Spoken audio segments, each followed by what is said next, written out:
You can holler gang gang all of you want and now go get your team. I will go to the extremes, eliminate you by any means. These streets get scarier than a Freddy dream.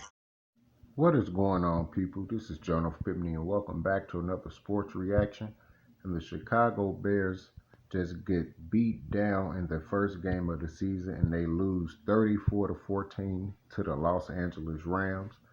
And man, I thought it was going to be a lot closer game than that. My previous reaction video was totally wrong. I thought the Bears defense will actually be on point at certain times. They was in this game, but it just was not meant to be. And what more can I say? Matthew Stafford definitely came to play. He threw for over 300 yards. He threw touchdown. He threw about 3 touchdowns in that game against the Bears. The Bears defense looked like they was going to be able to contain him.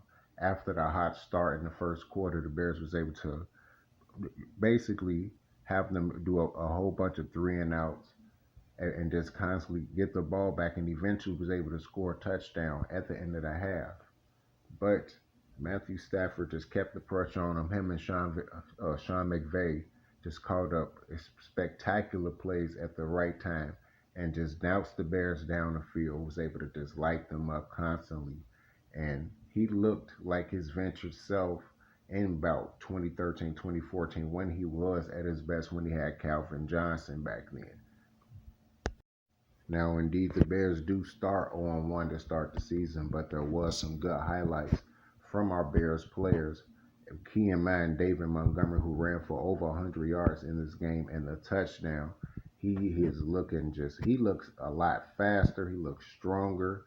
You know, he broke a tackle from Aaron Donald, which a lot of people do not do. He was able to break free and rush in for a touchdown. So that was one of the key things to look forward to in this season. He looks even stronger than he did last year, and it's like he's keeping up from exactly where he left off when he had that last hot start, the last 3-4 games in the season. And I believe it's now the 6th consecutive game that David Montgomery had rushed for a touchdown, and the last time a player was able to do that was Walter Payton, I think in 1975 or 1976.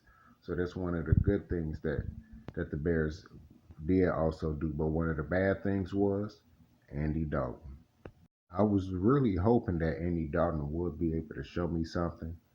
You know, he didn't play his best last year. He didn't play his best in the preseason. I thought that he'd be able to come in and show me something, but he's still showing me that he is the same quarterback that he was with the Bengals. Even though yes, they did make it to the playoffs, but his inconsistency and post-snap reading is what led to him throwing an interception in the beginning of the game.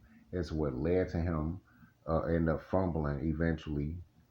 Also in the beginning of the game, it was just him making bad reads, and also, of course, the Rams just playing excellent defense out there, but those terrible reads when he was able to have guys wide open and just missing those guys, like having Cole Kmet down the middle on a fourth down and 1. Instead, he throws it to Allen Robinson into coverage and wondering why the pass was broke up.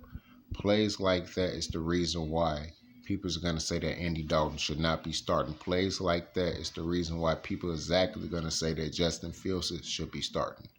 Now, keep in mind, Andy Dalton's going to start week 2 most likely.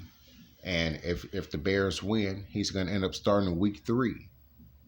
So it's going to be a saga that's going to continue to keep going. So until then, all we can do is sit back and wait for Matt Nagy to make that decision to move Andy Dalton out of the starting lineup and move in Justin Fields. But until then, we're just going to have to sit back and look at this terrible play caller and terrible quarterbacking right now. And speaking of Justin Fields, he did score his first NFL touchdown, of course. His first rushing touchdown. He hasn't thrown a touchdown yet.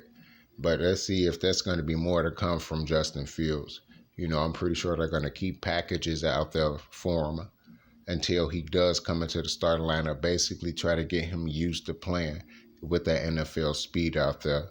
I'm pretty sure it's a little bit faster than it was in the preseason, but so far his speed is even faster. Especially when he was able just break free, outrun Leonard Floyd, and able to score that short yardage rushing touchdown.